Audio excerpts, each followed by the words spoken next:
All right. Hello, everyone. Welcome to another episode of Trading Bitcoin with your host, Tone Vays.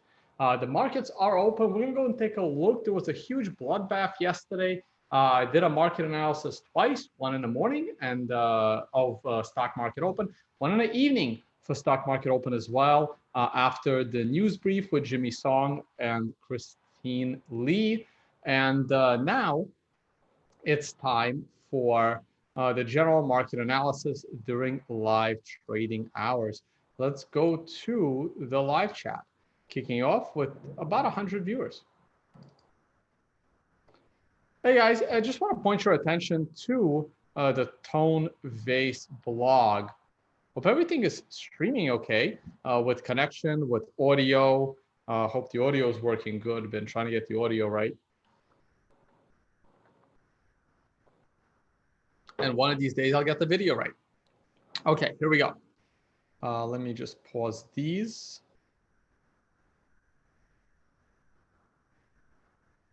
And we're good. All right, so I haven't posted anything on the blog because it takes me forever to write an article. But the last two articles that I wrote, the latest one was about the way I eat. And I've been actually sticking to this diet fairly well. It's been kind of hard to eat once a day. It's a lot easier to eat once a day when you're on the road. A little harder to only eat once a day when you are in one location and you have a kitchen and a refrigerator that has shit in it. Well, my food is actually pretty clean. I can't wait to update this article next year because I do not eat as many nuts as I did before. But anyway, the reason why I went to the blog is not because of the food, but because of this crypto outlook. Because like I looked at my Twitter this morning and I guess I can pull up my Twitter.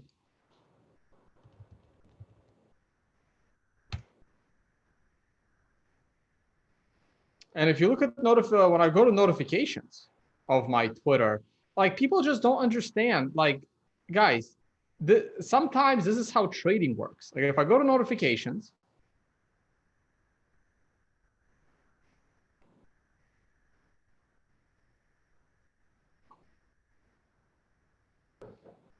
once again, I'm involved arguing with scammy ICOs. That's why they're here. Once again, I call out crypto.com for their scammy ICO, and bag holders continue to promote. It's easy for them to give away money because they printed it out of thin air with an ICO. If I do another crypto scam episode, that crypto scam episode would probably be about crypto.com and the Monaco card. That feels like a good crypto scam episode. If the show comes back, it would probably be that one. Look, it's simple. I don't like scammy ICOs. And all ICOs were scammy in 2017. If you ICO'd in 2017, you had a scammy ICO. Where was I going with this? I was going here for a reason. I get too many notifications. And sometimes they don't show up. This is already wasting too much time.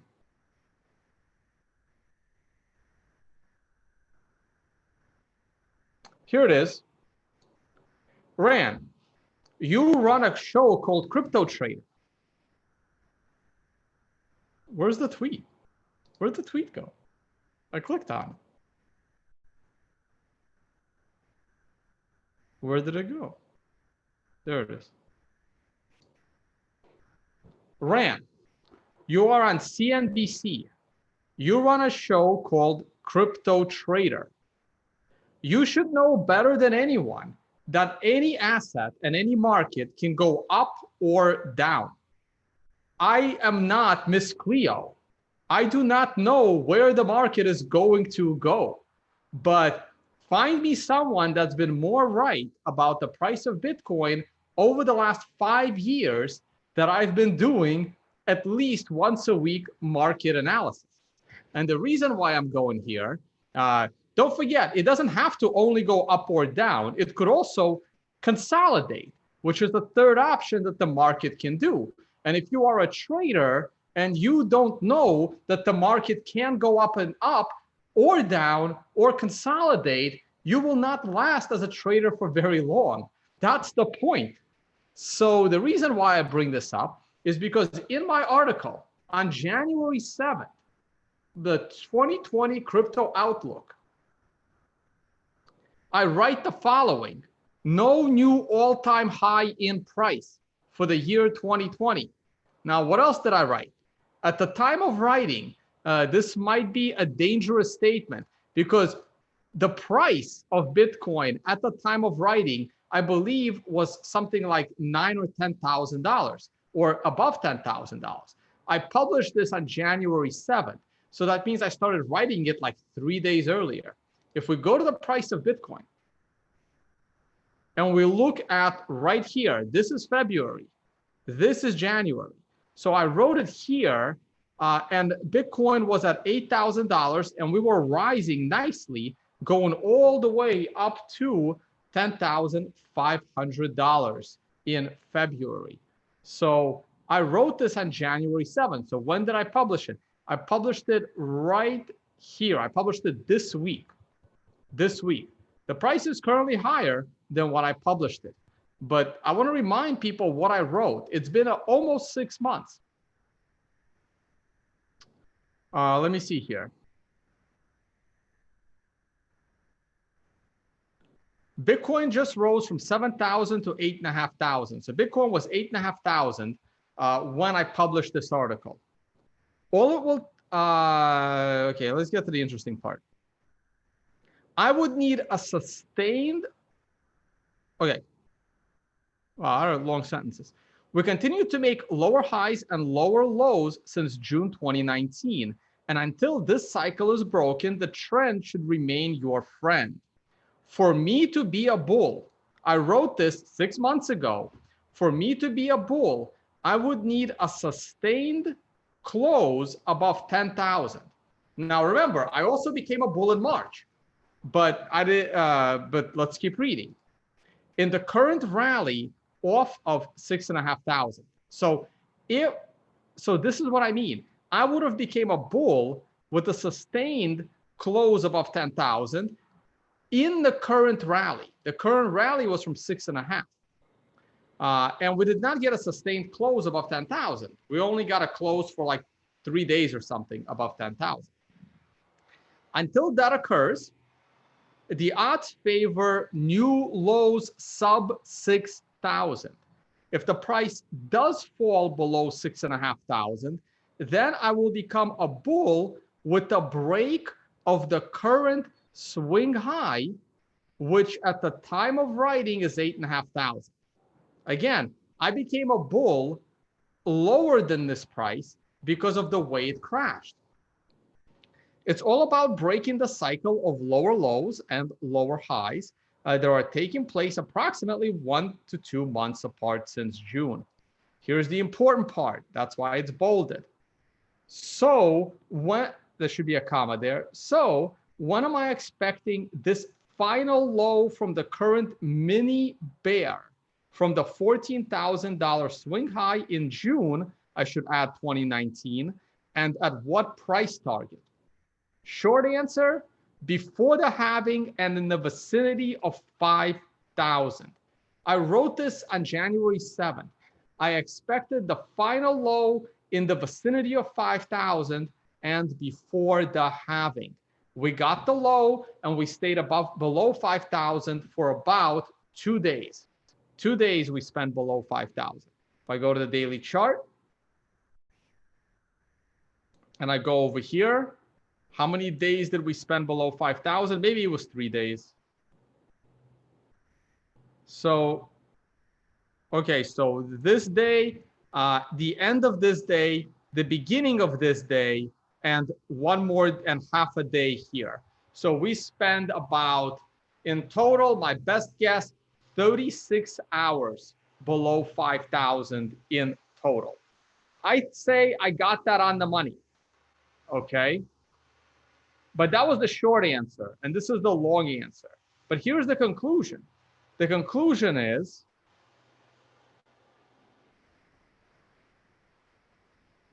let me see. After 2 years of being a bear 80% of the time since January 2018. 2020 should be the year I turn bullish and stay that way 80% of the time into the next pump, which I'm not expecting until the vicinity of the next halving. I also wrote that because I'm still expecting a lower low in the $5,000 vicinity before the halving, but not ruling out after, it will take time to climb back above 10,000. This is why I am also expecting price to spend the majority of the year below 10,000 and close out the year in the vicinity of 10,000. We are now 6 months into the year, and I have been 100% right on everything that is happening this year with the price of Bitcoin that I wrote in this article that I have not updated at all. I haven't touched anything here. I do want to add a comma, and I do want to add the year 2019, but that doesn't change the, I'll edit, but I'm editing for grammar, not for content. So this is what really, really bothers me, that people that are supposed to understand the world of trading have like, what's the point of this comment? Yes, things can go up or down. Welcome to trading. I mean, like, if you don't want the market to go up and down and for you to care about it, go drive a truck, go drive Uber, though you probably care about Uber stock, you know, go mop floors, then the market's irrelevant to you. But if you're going to be in the market, this is what the market does. It goes up or down. Okay, now let's get to the price. Here is the hyperwave look of Bitcoin. I remain on the opinion that we will stay in this triangle for the remainder of the year, or at least for the majority of the year. It is possible to still avoid the catastrophic low of this triangle, currently sitting at 6,300. I actually think that going all the way down to 6,300 in October is somewhat unlikely. I think that the $7,000 area will hold, and we will probably only see that $7,000 area sometime later this summer.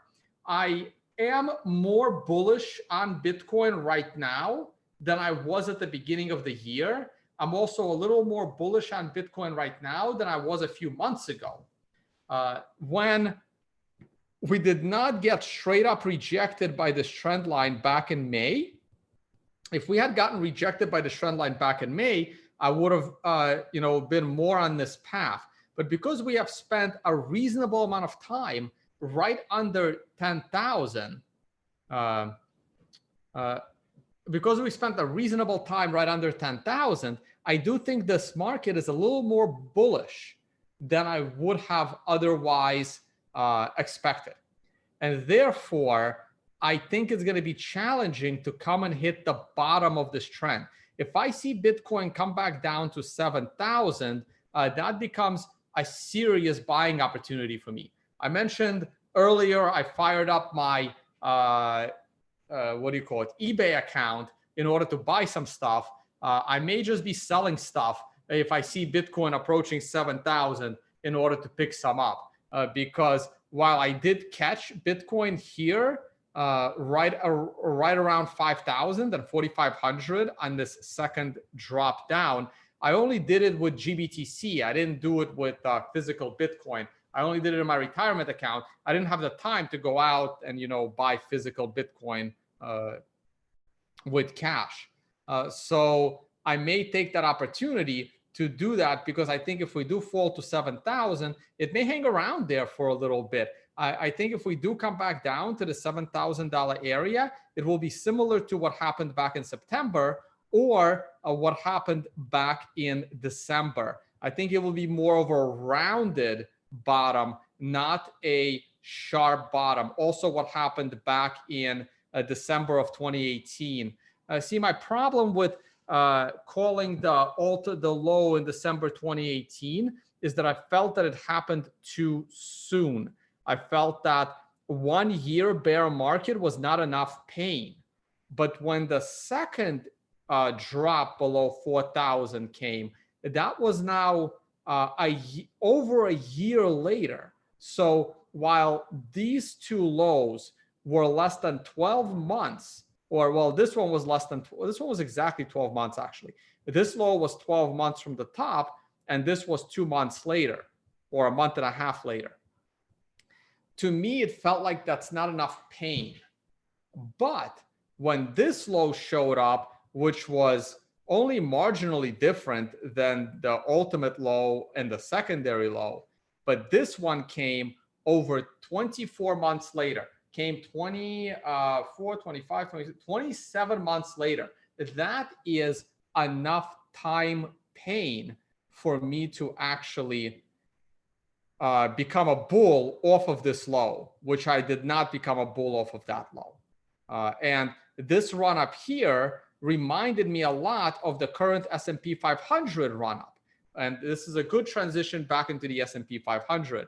If we look at the daily futures chart, which I tweeted out, I felt that the S&P has gone up unreasonably high and unreasonably fast and unreasonably too far. And that's why I initially shorted S&P here off of this top call. And while I profited from that trade, I actually got lucky and I exited half that trade right at the low, literally at the low, like to within 50 cents of the low. I took half of it. That was more luck than skill. I'm not going to say that I knew that that was going to reverse. I just felt that we dropped a little too far too fast. And I took half my profit because it was also a 10 a.m. reversal, which I like to trade. And then I had to get out with the other half with a tiny profit on when a green 2 went above a green 1. And then my next chance to short was here. And I thought I made the perfect trade. I really thought I made the perfect trade. I actually went, I actually bet more than I should have on this short. I was so confident in this short. When I saw that reversal candle off a 9, it was just the perfect trade for me. Perfect trade. Right at resistance with a 9, with a doji. And then the next day, it starts trading way below the doji, which is where I added to that short trade. And I was so disappointed and I didn't get out on this candle because it was like flat. Maybe it still has a chance, but I had no choice. I don't remember where I took the stop loss. It was either at end of day here or the beginning of day here. And it was a very disappointing short trade, but I stayed patient and I waited for another opportunity based on the exact same rule set. And I shorted the S&P off of this 9. This may be my second to last trade of the year. The only other trade I'm interested in is buying the S&P low. And of course, buying the Bitcoin dip. So there's 2 more trades I'm interested in. Oh, actually, I'm in gold long. So there's 3 trades that I'm interested in. I'm long gold looking for a breakout. I am currently short S&P, but when I get my secondary low, look at how, look, the psychology of traders doesn't change, okay? To me, going back to Bitcoin, weekly, I guess. Let's do, or this weekly, sorry. Let's do this week. So going back to Bitcoin, I wasn't comfortable going in off of these lows. I was way more comfortable going in off of these lows. So like I said, to me, this run up in S&P reminds me of this. So when the S&P has a secondary low, and I don't know if that low is going to be lower than what happened in March or higher than what happened in March. I'm leaning towards the next S&P low is going to be higher than what happened in March. And that's when I'm going to go big on the S&P 500 or the Dow or the NASDAQ or the Russell. It doesn't really matter. They're all correlated. It doesn't matter. I'm looking to go long stocks after a capitulation similar to Bitcoin's capitulation in March. Okay, that's what I'm interested in going long stocks. Right now, I think the market will consolidate. It will make a bear flag and then have one more leg down sometime next week or the week after. And then we will see where that low is in the S&P. If we look at the weekly chart of the S&P, I tweeted this out as well. This is what I call the spirit of the nine situation. On other markets, if we look at the NASDAQ, you can see how it tops right here on a 9, just like here, because it had, a consistent sequence of numbers. The Russell also had a consistent sequence of numbers.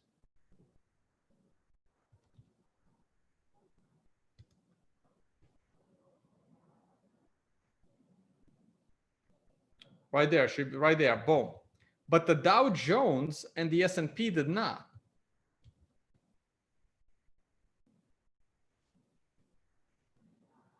The Dow Jones and the S&P had this one candle that happened to close in an inconvenient way. But if you look at the situation, I use this indicator to gauge momentum. And to me, this was 9 candles of momentum, even though one of them smack in the middle did not abide by the rules. This is also why I have red arrows on these candles here that never actually completed their counts. Okay, I treat this indicator differently. Okay, that's why it's unique. It's unique to Tone Vays because some of the changes and some of the way that I trade it is unique. And to me, this is what I refer to as the spirit of the 9, or what people have referred to as the spirit of the 9. And that's why I was comfortable with this being the top on a weekly scale as well. We did go higher earlier this week, but we're now like just erased, 2 weeks of gains with 1 day. And I still think this is going to go lower. In my opinion, doesn't have to. It can go up and it can consolidate, but I expect it to go lower. Let's look at oil now. Oil was a beautiful top. I called this top as well. I did not trade it. I can't trade everything because then I won't be doing these videos. I'll be paying attention to too many trades. So while calling the top in oil, I did not take the oil trade. So I let that one go. I am long gold at the moment, and I'm waiting for this breakout. It might take a while. I have options that don't expire till like September. So I have plenty of time before I have to worry about time decay.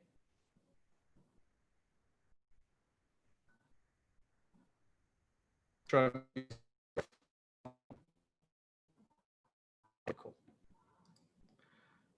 I don't care about Bitcoin dominance will go up. If Bitcoin drops to 7K, I think Bitcoin dominance will rise a lot because shitcoins will just start to die.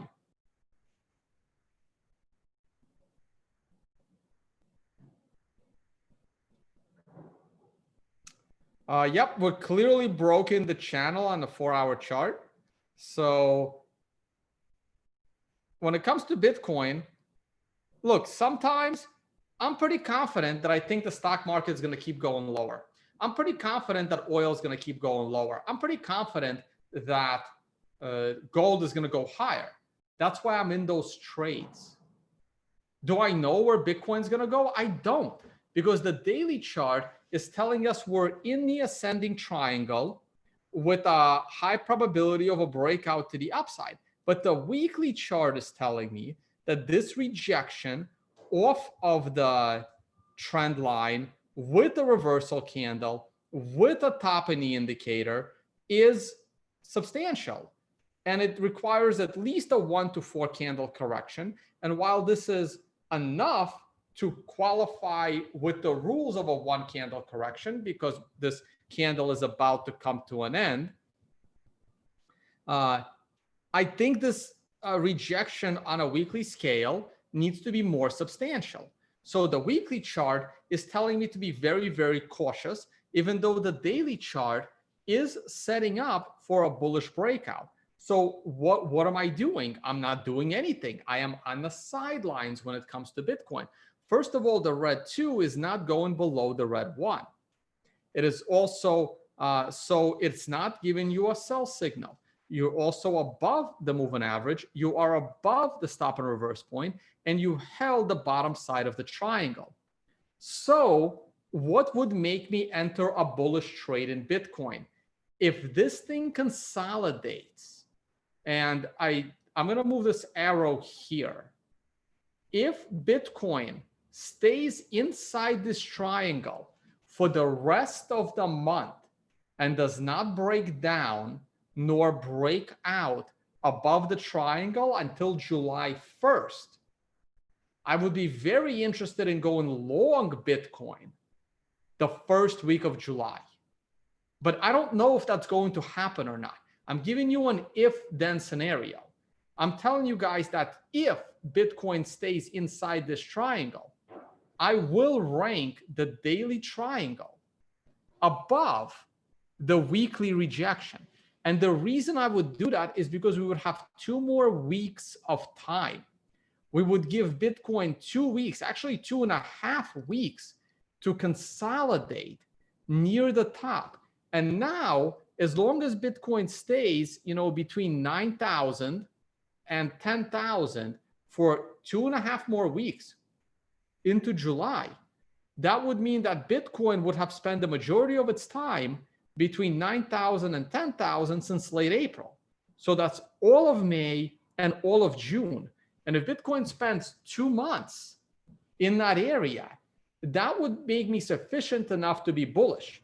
And that will probably lead me to lose my bet against my good friend, where I said Bitcoin will not close above 10,000 for more than 90 days this year. But I think that if Bitcoin consolidates between 9 and 10,000 and breaks out above 10,000 in July, it will probably spend the rest of the year above 10,000. Does it mean new all-time highs? Not necessarily, but the chances of that significantly goes up. All right. I think that's it. I think that's my rant. I can take a look at a couple of questions. I think some are coming through. And check out this article. Check out what I wrote on the first week of January. And if you want to support, please check out the affiliate page. I don't have too many choices on here anymore. I took down a lot of affiliates. Companies are asking me to put their companies up there. I'm being very cautious. I don't need any more nonsense. And just the companies here are the companies I like. So I think they do a good job. I don't just put things here for potential revenue. I put them here because I use them. And I don't use Trader because I'm not actively day trading right now, but that's why I have Joe on to talk about it. And I don't use 3 commas, again, because I'm not actively trading, but they're just platforms. If you like social trading, you want to follow traders, you want traders to follow you, 3 commas is your place. If you need order book analysis in your trading, Trader is your place. And I'll have Joe on again, and I need to have 3 commas guys again. All right, that's it. And I have educational videos over in products and services, on-demand videos, private Q&A is coming soon, and maybe a few other products that I still have to work on. All right, any good questions? What do we got? Tone, your thoughts on the S&P? Okay, so we're back to talking about TVIX. I don't like leveraged ETFs. TVIX is the double leveraged ETF. These things, I don't like them. They are not good for retail investors. Beautiful 9 though, I did not even know that. Look at that 9 on the weekly.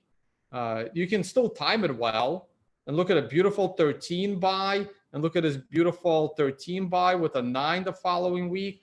Like the indicator works well on this clearly, but I am not a fan of the double leverage. I'm not a fan. VXX is my preferred place to trade the VIX. It's the non-leveraged ETF. So here's VXX. There's no double leverage here, and beautiful 9 right there on the daily chart. Also could have been a good timing mechanism for those that understand how to trade these indicators. And it was a weekly. Wow, I did not see that at all. I look, you can't keep an eye on all of them at the same time, but look at that. You had a daily 9 inside a weekly 9, and I will be releasing the multi-time frame eventually, but you can just line them up. Had I paid attention to the VXX, I would have seen the weekly buying the daily buying opportunity inside the weekly. So last Friday was perfect to pick up the VIX if you're gonna try to time a low. It doesn't get better than that. Wow, that's a good one. Right at the low, daily, weekly, and the S&P was still rising, but so was the VIX. So that is huge divergence, because the 8th and the 9th and the 10th, the S&P, I believe, was still going up, but so was the VIX. So if we go to the daily chart of the, wait, let's leave that weekly. If we go to the daily chart of the futures market, so this was Monday? No, that was Friday. So here is Monday. Monday it went up, Tuesday it went down, Wednesday it went down. Okay, so I wasn't that cavalier on it. So on this day right here, where the VIX started to rise off the 9, the market was still rising. But this is where panic set in. And look, if you know how to time it and you have the right, risk management, man. I mean, I did short the S&P. I shouldn't be too upset, but longing the VIX, even the single VIX, not even the double leveraged one, off the 9, 50%, incredible. 50% run up, 55% run up right off that 9 on the daily and weekly. Just curious what the weekly chart looks like. Looks perfect. Wow, looks absolutely perfect. The top missed it by 1 candle, but you know it's coming when this week is closing down. The top missed it by 1 candle, and the bottom, perfect, absolutely perfectly nailed the bottom. Wow. Wow. Another bottom call here. That's a really nice one. You have 2 green arrows there, preceded by a couple of arrows, just a few candles off the mark. Bunch of them, they're all piled up right here. This is the weekly scale. Oh, another beauty right there. Unfortunately, we missed the top. The spirit of the 9 does not apply here to me because there was too many missing gaps.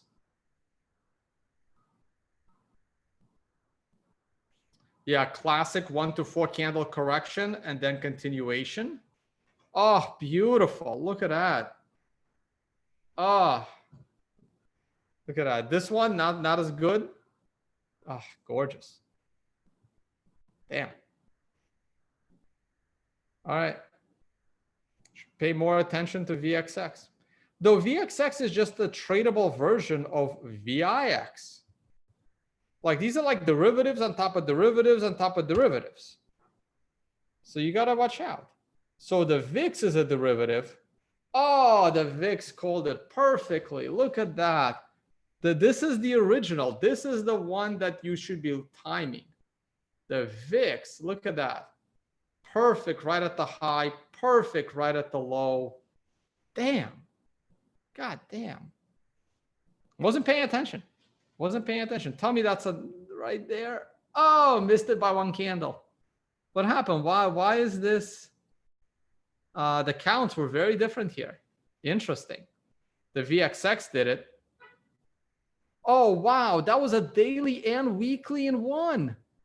Oh, the top was called beautifully. So VIX called the top absolutely perfect. Oh, come on. I got a new mouse. It's supposed to be better, but then it does this stuff on me, which is annoying. Can't use the scroll wheel too. It just keeps moving. Look at that. Weekly and daily. Right in line. All right. I can admire this all day. Let's move on. How do you think civil unrest or trade wars will affect your predictions? They shouldn't. My predictions were more TA based, not politically based, and TA factors all that in. So right now, as long as I've been right, why would I change my mind? Now, this civil unrest and the trade wars, they're not good. And this is why I'm extra bearish S&P and a little more bullish on gold and a little more bullish on Bitcoin than I otherwise would. If we did not have these trade wars, if we did not have this civil unrest, I would be more bullish the stock market right now, more bearish on gold, and more bearish on Bitcoin. So they alter my views a little bit, but I'm still, 80% TA and only 20% macro fundamental, and maybe 2% micro fundamental.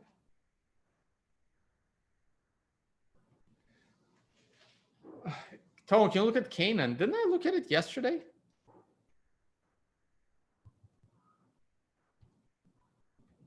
I got out of my single name trades. I got out of Norwegian. That was a great trade.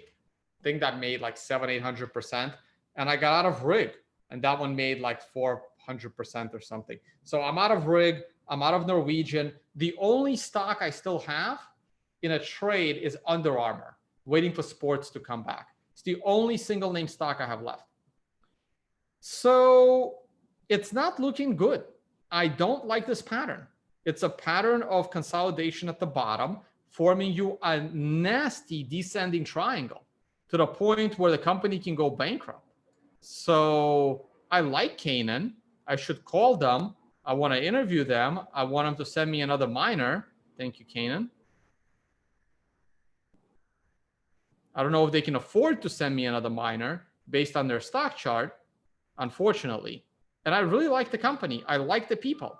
I like them a lot more than I like Bitmain. I'll tell you that much right now. But this is a very nasty descending triangle that is going to break down any minute. So I don't know. I don't know what to tell you guys. There's only so much lower a $2 company can fall. And I would be interested in buying up the shares at $1 because I really like the company. I know they're losing ridiculous amount of money, which is why their stock isn't doing too well. But I want to support Bitcoin. And I don't mind taking a chance at a $1 stock of a company that is not a scam. Now, if Canaan had an ICO, this would be a very different discussion. But they didn't have an ICO, so I want to support the company. I support companies that didn't ICO and printed their own money in the craze of the crypto space. Hertz. Look, guys, I have no expertise on trading companies that have filed for bankruptcies. None whatsoever. So if Hertz, the car rental company, stock going crazy. Well, stock's going crazy because I heard every 10-year-old trading on Robinhood is buying Hertz for some reason. Maybe they plan to drive in the future. But look, if a company files for bankruptcy, I have no comment. Like, I don't know. That's not my expertise. I've said this many times. I have zero expertise of trading companies involved in bankruptcies. This is why when we looked at VLL, was that HTZ, by the way? Was I looking at the right Hertz? Yeah, I think so. Yeah, I have no comment, right? Now look at VLL, WLL, sorry. This was a stock I was very interested in buying, Whiting Petroleum, based on it being like almost zero in price. Like back here when Joe Saz mentioned it on my channel, and we had a beautiful timing mechanism right here. Gorgeous. You can buy this thing at what? 30 cents. You could have bought it at 30 cents. It went to, $3.65 from 30 cents. That's insane. That's absolutely insane. I don't remember when he mentioned it on my show. I think it was here. And I didn't take the trade. I don't remember. We have to go back and check. 1,000%. There's your 1,000x. Who needs shit coins? There's your 1,000x right there. And we looked at it on our show. I don't remember when. It was in April. It was in April. It was back when this thing was like, God knows, like some ridiculous small value, under $1 for damn sure. And then I was gonna enter the trade, but then people said, Tone, it's going through bankruptcy, and I said, no, I'm walking away. Like I don't know. I have no expertise. I mean, if you do your research and you say, hey, there was a like Tyler Jenks did with hyperwave. Tyler Jenks looked at 300 hyperwaves from the 1920s, and he said all of them, 99% of the time, almost all of them went back to phase one. So I will trust this system, and it served him well, from the Japanese stock bubble to the NASDAQ bubble to the gold bubble, all of them, right? So if you want to become an expert at trading bankrupt, failed companies, and you have done your analysis, you have gathered at least 300 bankrupted companies that fell to under $1, and you did your research, and you have discovered that 90% of the time it will rebound because of dumb traders to $3, then you go and trade it. I have never done this research. To me, if a company is going through bankruptcy, I stay away. I don't know how to manage those trades. But if you feel comfortable buying bankrupted companies under $1 and hoping that, I don't know, someone like Warren Buffett buys it and infuses it with money, and then makes you money or whatever it is, right? Like I have no comments. Clearly, I missed out on 1,000x trade, but that's okay. There is always another trade. If I don't know how to trade something, is that 10x? Oh yeah, sorry, 10x, 1,000%. Sorry, 10x, 1,000%, not 1,000x. My bad. 1,000%, still good. I meant 1,000%. I said 1,000x. So it's yeah, I cheated a little bit there. I went a little low. Let's be reasonable. Let's go there. Okay, there it is. 10x, 1,000%.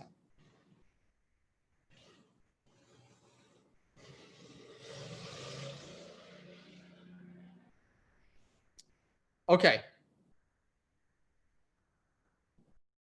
Any other questions?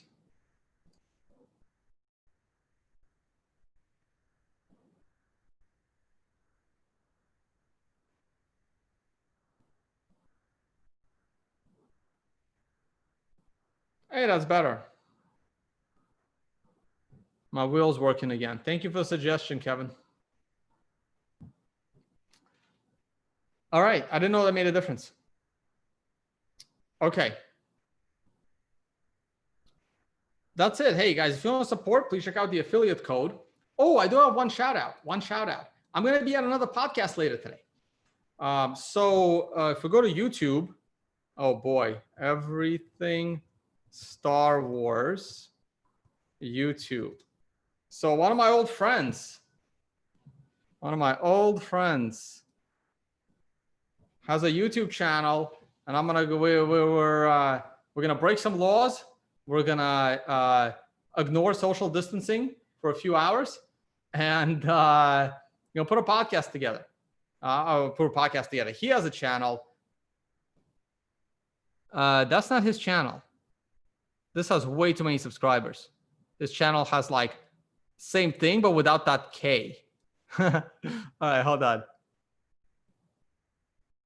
Somewhere here.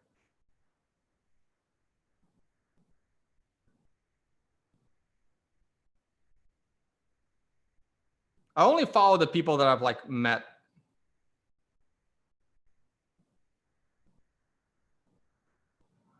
I don't know where his channel is. Anyway, watch on Twitter. I thought I would have found him. I didn't know someone else had that, which I guess makes sense. I don't want to dox his name or anything like that. You've seen him in my live chat sometimes.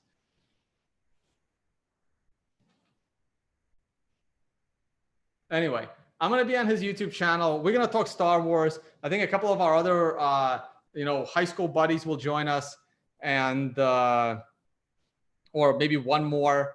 So watch out for a tweet on that. and I'll be there. We'll probably be live streaming it in about, I don't know, 5-6 hours or something. So we'll see. So check that out. So I'll be on another podcast later today. If you guys are Star Wars fans, that's all we're going to talk about. No Bitcoin, no price, no S&P. Entertainment and Star Wars. Thank you. He changed the name of his channel. That's not my fault. It's not my fault. Entertainment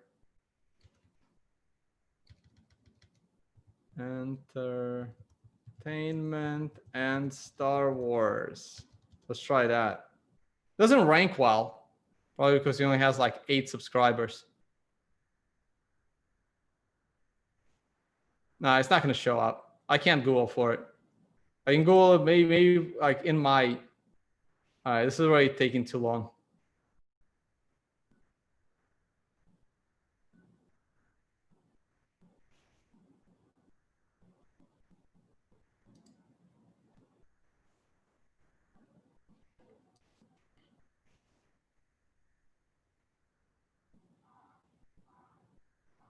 Maybe if I start searching for it, it'll work. This is my channel.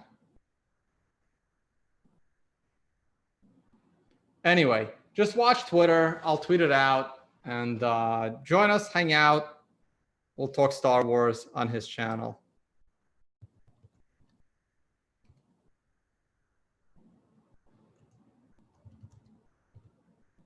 Jeez.